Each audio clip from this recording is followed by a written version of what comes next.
Well, hey everyone, and thank you for coming to check out the channel today. This is A Father's Hope, and I'm Jonathan. And if you've been following with us for the past few weeks with these videos, I hope you definitely have found encouragement. And again, this channel is for those who have lost a child. Could be a baby, infant, going through a miscarriage, or whatever it might be. But specifically, this channel is for you, and I hope you find encouragement and hope here. And again, anything I can do to help, please feel free to put it in comments below or email me at afathershope@gmail.com. So the topic today is on fear.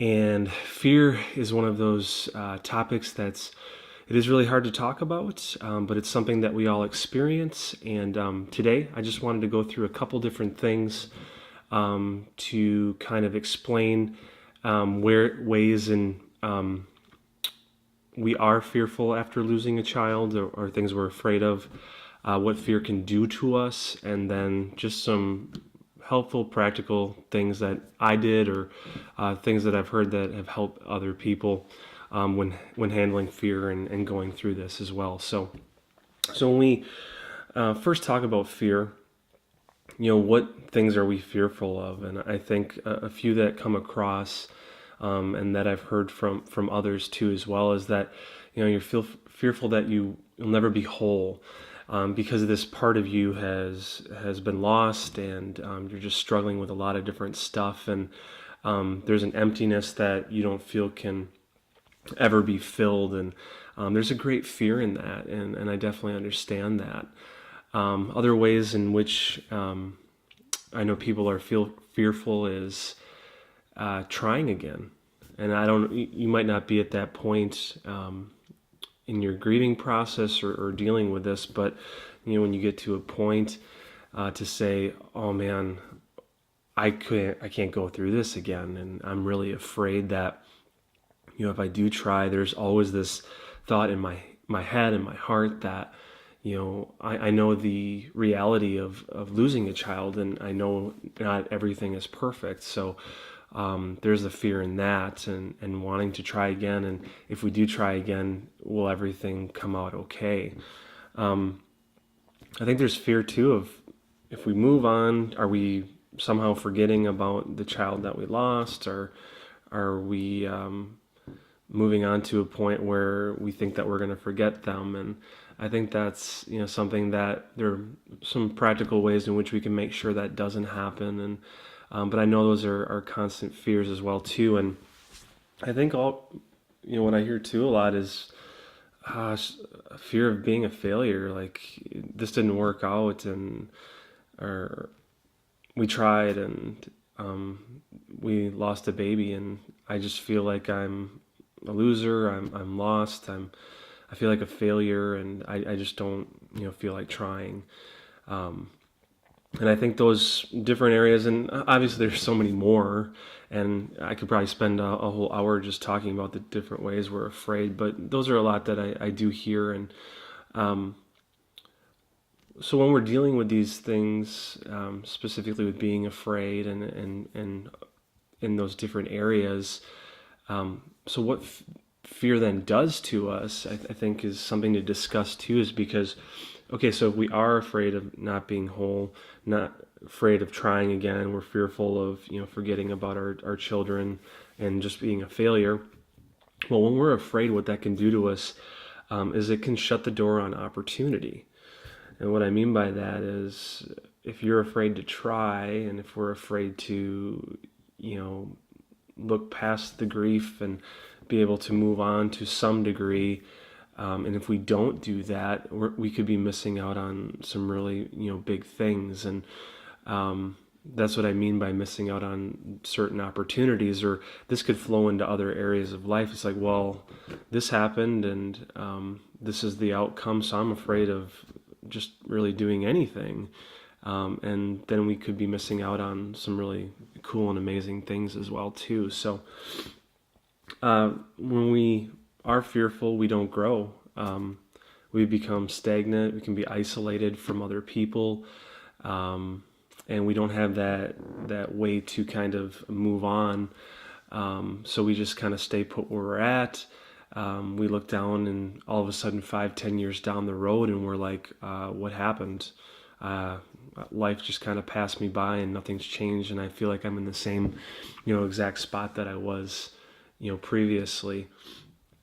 Um, I think then what fear also causes us to do is blame people. So we say, everyone and everything. It's your fault. It's their fault. It's God's fault. It's this world we live in. It's all these things. And when I can understand when we go through tragedies, because little things can maybe upset us and then start having us point the fingers as well too. And I think fear is a big thing with that as well. It can take us to dangerous places where we never maybe thought we'd go, and fear can do that and cause us to go into depression, or even some thoughts of suicide, or different areas in our life that we're grieving and we just emotionally don't feel we can handle it. And those are all real problems and real situations that we should talk about, and that I know you and people out there deal with. So and just the last thing, fear can make us just worry about everything, the smallest things to the biggest things. And I really feel that those key areas, when we go through a loss, we're worried then that everything that we experience may be going on, there's always in our head, like, well, what if this happens? What if that happens? I don't know. I'm not in control. And I think that kind of loss makes us feel so in touch with being out of control, knowing that life is not always going as planned, and a lot of times it rarely does. And so I feel those are some key areas that what fear can do to us.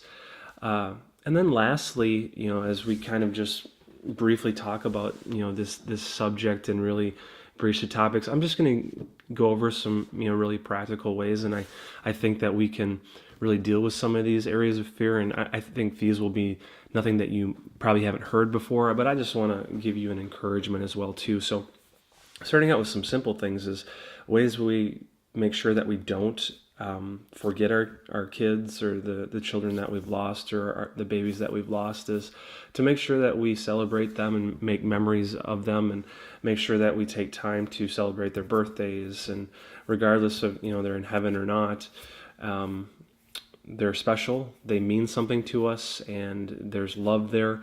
And when you choose to make memories, or make a scrapbook, or write about things, or everything that's going on in your head and your heart, that's the way that we can keep their memory alive, and just show how really special they are to us as well. I would recommend doing some small things every single day that show that you can accomplish little things. And that could be as simple as like tasks around the house, things that you do like chores, or just little areas where maybe if you're feeling like a failure, there's some ways that you can get out of that rut, because you're not a failure. And yes, this is a terrible thing that happened, but that shouldn't spill over then to other areas of your life. So I would encourage you to be able to do that. And like I said, small things every day. Maybe you can just maybe if you read a book, or finish a book, read a chapter, or make a meal, stuff like that. Just little things that just show that you're not just staying where you're at, but you're doing the regular things in life that sometimes we take for granted, but the little things can help us build up to bigger things as well too. So honestly, seek peace and trust in the Lord.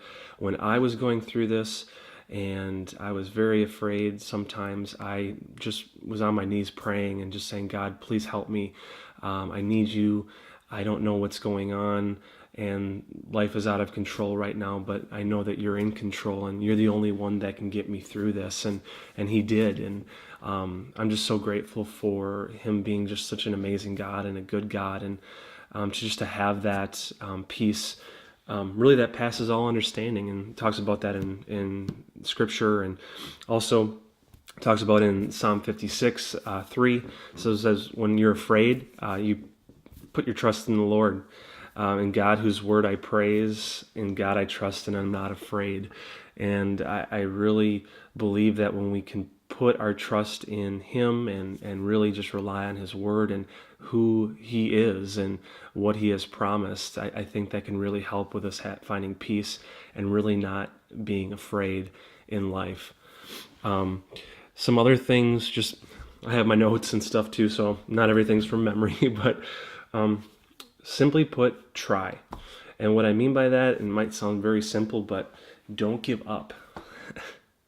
If I could say anything, is if you are afraid to try, you have to take a step of faith, as it were, to say, I don't want to miss out on and wonder what could happen 5-10 years down the road.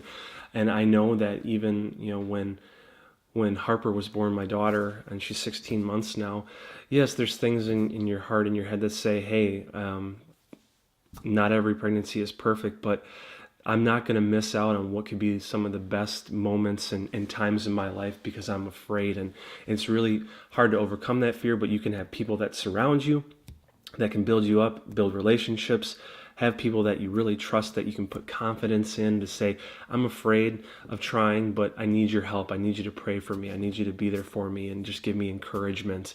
And when you try, I promise you, it might not be at first, it might not be right away, but you can see blessings come down the road. And I promise that if you don't give up, please don't give up. And there are better things on the horizon for you as well.